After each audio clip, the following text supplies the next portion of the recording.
Ya, assalamualaikum sahabat semuanya. Kami sudah berada di musola yang sederhana ini di tengah hutan bersama dengan Ustadz Ahmad. Ahmad ya. Beliau ini adalah salah satu perintis dari Pondok ini dan sudah cukup lama juga di Manggarai Barat, Ustadz, ya? Iya, lumayan Ustaz. Dulu sebelum di sini di mana, Ustadz? Sebelumnya di Kupang. Ya, Kupang Barat. Gimana ceritanya dulu bisa masuk di Hidayatullah? Eh, Dulu pertama saya kuliah di pesantren Hidayatullah Surabaya. Ya. Sebelum kuliah saya SMA-nya di Labuan Bajo. Ya, tepatnya di MAN Labuan Bajo. Labuan Bajo yang Ya, sekarang ini ya? ya, yang sekarang. Terus pada saat itu mau naik kelas 3 saya pindah di Sulawesi. Nah, di Sulawesi masuklah Pondok Hidayatullah yang ada di Makassar. Terus? Ya, kemudian setelah selesai di sana, maka saya disuruh kuliah di PTH. Ya. Perguruan Tinggi Hidayatullah Ya, di Perguruan Tinggi Hidayatullah di Surabaya. Ya. Jadi ada Ustadz Ismail, beliau menawarkan kuliah di tempat Hidayatullah. Ada 3 tempat waktu itu pada tahun 2019. Beliau menawarkan di Surabaya, di Jakarta, dan di Balikpapan.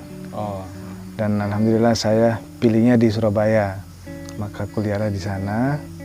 Dan pada saat itu yang dari Flores saya sendiri, Ustadz.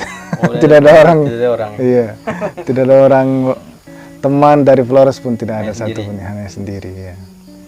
Nah, setelah kuliah di sana 4 tahun, kemudian di SK-kan untuk tugas di Hidayatullah Kupang. Oh, subhanallah. Iya, tahun 2013. Tahun 2013. Iya. Berapa tahun itu ya? Sekitar dari 2013, 2021 tugas di sini. Iya. Kemudian di SK-kan ke Manggarai Barat lagi ya, untuk buka cabang di sini.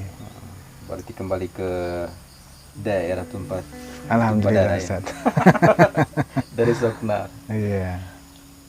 Terus ini kan ada perintis awalnya mereka dulu seperti Ustadz Sahar. Iya. Ustadz Saiful. Iya. Kemudian Ustadz Abidin, mereka Pak Basar. Terus setelah sampai di sini melihat kondisinya di sini dengan di Kupang yang beda jauh ya. Iya. Gimana kesan pertama kan? Iya. Nah, di sini kan ada pondoknya itu kan ada 2 ya, di Longos dengan di Mpurak. Yang ada sekarang di sini. Iya. Gimana kesannya sampai? Iya, kesan pertamanya itu sangat terharu ya, betapa perjuangan para perintis terdahulu membuka pondok di tengah hutan itu sungguh sangat luar biasa, Ustaz. Karena kaget juga ya, kok bisa buka pondok di hutan begitu. Berarti sebelumnya belum ada perintisan? Ya, sebelumnya saya belum pernah merintis. Dan alhamdulillah ditugaskan di Manggarai Barat. Ya, mulai dari sini kami merintis, insya Allah. Insya Allah. Subhanallah. Iya. Dan memang saya lihat Pak, dengar dari teman-teman Hidayatullah seperti Ustaz Abidin, Pak Basar, mereka senang sekali gitu dengan kehadiran Ustaz. Bahkan saya lihat di sini kan kekurangan kader yang bisa fokus ke pondok ini ke depannya. Terus Ustaz, sekarang ini sebagai ketua Dewan Pimpinan Daerah Hidayatullah, Dewan Pengurus Daerah, sekaligus juga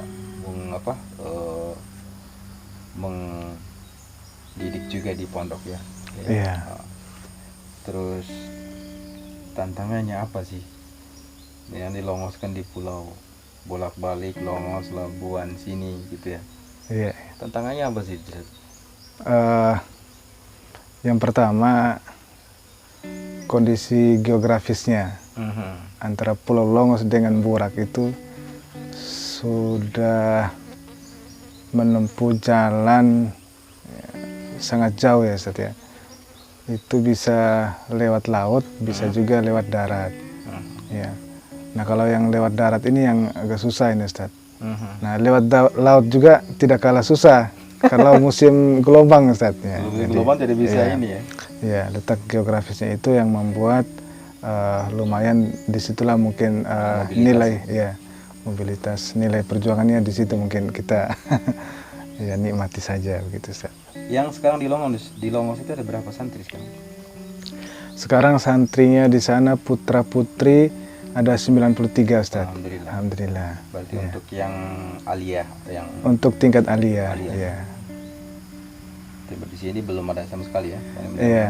Di sini di Mburak ini aktivitasnya saat ini adalah TPQ Ustaz. TPQ Ya, anak-anak TPQ sekitar anak-anak ya, anak-anak yang ada di kampung sekitar sini, jaraknya sekitar 200-an meter dari pondok ini, dan setiap ba'da asar itu aktivitasnya mengaji. Tempat mengajinya di sini Ustaz. Ya, di sini. Ya, sobat semuanya. Ini keadaan ini memang memprihatinkan. Iya. Ustadz-ustadznya juga cukup luar biasa mereka bersabar dengan kondisi seperti ini ya, hidup di tengah hutan. Terus sekarang kan lagi bangunin nih Ustadz. Iya. Masjid ini dalam proses pembangunan yang sudah mungkin hampir 1 tahun ini ya mengalami kendala untuk Iya. meneruskan pembangunan itu Ustadz ya. Iya, betul sekali. Kira-kira yang menjadi kebutuhan yang mendesak sekali itu di Ya. pembangunan ini yang mungkin bisa sahabat semua mungkin bisa mengetahui gitu apa sih kebutuhan yang mendesak sekali untuk Ya. ini. Yang paling dibutuhkan saat ini yang pertama adalah lantainya. Ya. Pada saat ini kan belum diisi tanah di dalam ini Ustaz. Ya, harapannya ada donatur yang Bisa bantu untuk isi tanah di ruangan utama masjid ini. Ya. Yang kedua, setelah lantai selesai, maka kebutuhan yang berikutnya adalah naik temboknya ini Ustaz. Ya. Naik tembok keliling, ya, tembok utamanya, ruangan utamanya, ya, supaya naik. Dan yang berikutnya adalah atapnya ini. Ya, atapnya ini yaitu baja ringan. Baja ringan ya. Ya, kemudian seng, ya, seng. Dan insya Allah kalau sudah ini rampung semua, insya Allah ada santri, para ustadz yang tinggal di dalam sini bisa sholat berjamaah di masjid ya, ya. Mungkin juga masyarakat di sekitarnya. Iya, masyarakat di sekitar, insya Allah kita di pondok ini buka seluas-luasnya untuk masyarakat yang ingin sholat di sini, ingin belajar di sini, dan juga yang ingin sholat Jumat di sini, insya Allah kita terbuka, Ustaz, ya. Harapan masyarakat memang harus ada sifat Iya, masjid ya. harapannya masyarakat sini masjidnya ini agar cepat selesai, gitu ya. Untuk sudah lama iya, sudah lama menanti. Untuk mereka sholat Jumat khususnya ya, sholat Jumat. Dan di sekitar pondok sini banyak sawah Ustaz, jadi mereka misalnya istirahat atau pas tiba waktu sholat itu, jadi kalau mereka sholat itu ya dekat sudah Ustaz. Oh ya, alhamdulillah ya. Alhamdulillah. Memang di sekitar sini saya pantau itu di pinggir jalan, Yeah. banyak rumah-rumah. Yeah. Mereka yang dari Lemes, Yeah. kemudian dari Kenari, atau Yeah. mungkin juga dari Nanganai. Dari Nanganai. Ya, di belakang sini juga ada Oh gitu ada. ada sawah Ustaz. Ya, banyak sawah. Banyak Jadi di ya belakang mereka lewat sini sehingga kalau tiba waktu sholat itu istirahat untuk sholat. Sawahnya sini. orang Lemes di atas. Sawahnya orang Lemes, orang dari Labuan Bajo juga. Baju Ya, juga di sini. iya. Subhanallah, banyak juga investasi di sawah. Ya. Iya. Tuh. Terus masjid sudah selesai, insya Allah sahabat semuanya. Itu gambaran mungkin kebutuhan saat ini yang dibutuhkan oleh pondok ini. Barangkali sahabat-sahabat di luar sana yang mungkin ingin bantu ya, nanti sahabat mungkin akan lihat di layar video ini di sini nih rekeningnya, nanti bisa dibantu gitu. Dan saya dengar juga memang keberadaan Hidayatullah di Manggarai Barat ini tidak terlepas dari sumbangsi tokoh-tokoh NU ya. Iya, Ustaz. Seperti dulu almarhum Haji Bini Paju. Iya. Beliau juga yang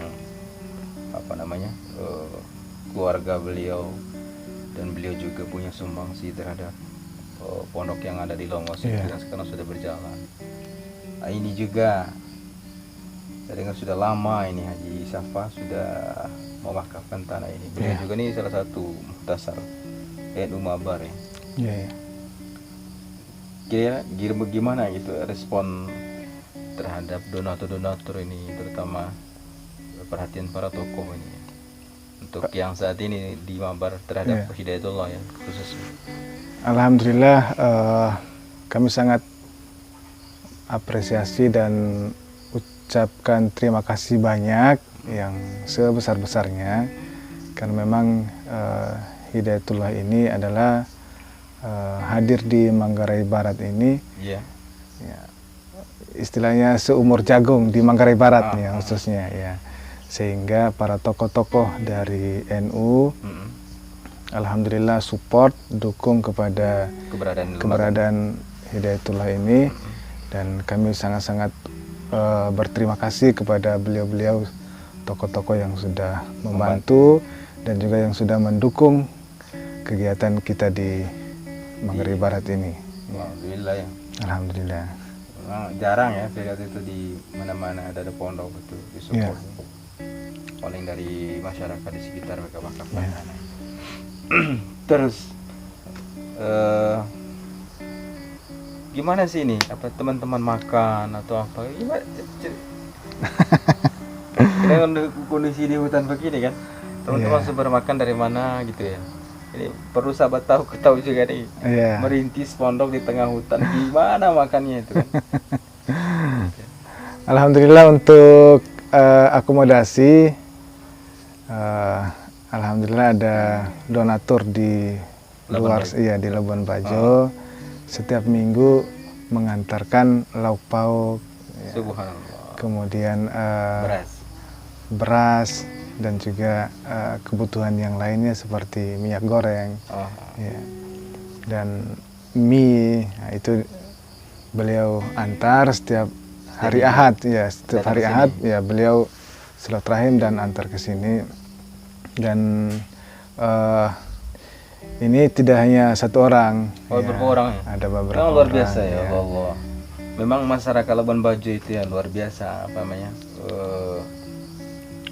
kemurahan hatinya ya terhadap perjuangan teman-teman yang ada di lembaga ini ya. Mungkin lembaga yang lain di Mabar ini juga rata-rata kemurahan hatinya luar biasa gitu. Alhamdulillah, luar biasa. Alhamdulillah. Alhamdulillah ada ya. Atau mungkin sahabat semua mungkin juga nanti bantuan atau apalah mungkin bisa langsung datang ke sini di daerah Mburak ini. Desa Macang Tanggar. Desa Macang Tanggar. Nanti ada tanya saja setelah Nalis ya. Setelah jembatan Berata ya, Nangenaem Berata setelah jembatan. Ada jembatan kali itu. Daerah di sinilah pondok ini dibangun gitu. Kemudian planning ke depan gimana ini selain pondok? Kemudian pendidikannya gimana itu? Planning ke depannya insya Allah di Mburak ini kita bangun sebuah tempat pendidikan. Pendidikannya ini formal dan juga non formal, Ustaz ya. Jadi pendidikan formalnya itu seperti sekolah, kemudian non formalnya itu yaitu pendidikan dinia, Ustaz ya, pendidikan dinia. Insya Allah mohon doa dari jemaah sekalian, dari sahabat sekalian untuk sama-sama kita mensukseskan insya Allah. Kalau malam hari tantangan lampu pelita gitu, tantangannya apa itu malam? Kalau malam hari kita pakai tenaga surya, Ustaz. Ya, tenaga surya dan lampunya LED. Ya. Jadi malam hari itu alhamdulillah sampai siang, Ustaz. Siang. Aman ya? Siang, ya. Begitupun kalau kita ngaji malam harinya kita pakai cahaya lampu LED itu, Ustaz. Ya. Berarti dia selama ini alhamdulillah terang lah. Ya. Terang walaupun dengan sederhana gitu. Sederhana ya. Saya kira sahabat semua seperti itu diskusi ngobrol kami dengan Ustadz Ahmad. Mudah-mudahan bermanfaat ya. Amin, Nanti amin, jangan lupa teman-teman yang mau bantu, nanti di depan ini, di bawah ini ada rekening nanti yang kami cantumkan. Insya Allah. Terima kasih Ustadz. Sama-sama Ustaz. Mudah-mudahan barokah insya Allah. Amin, amin, amin.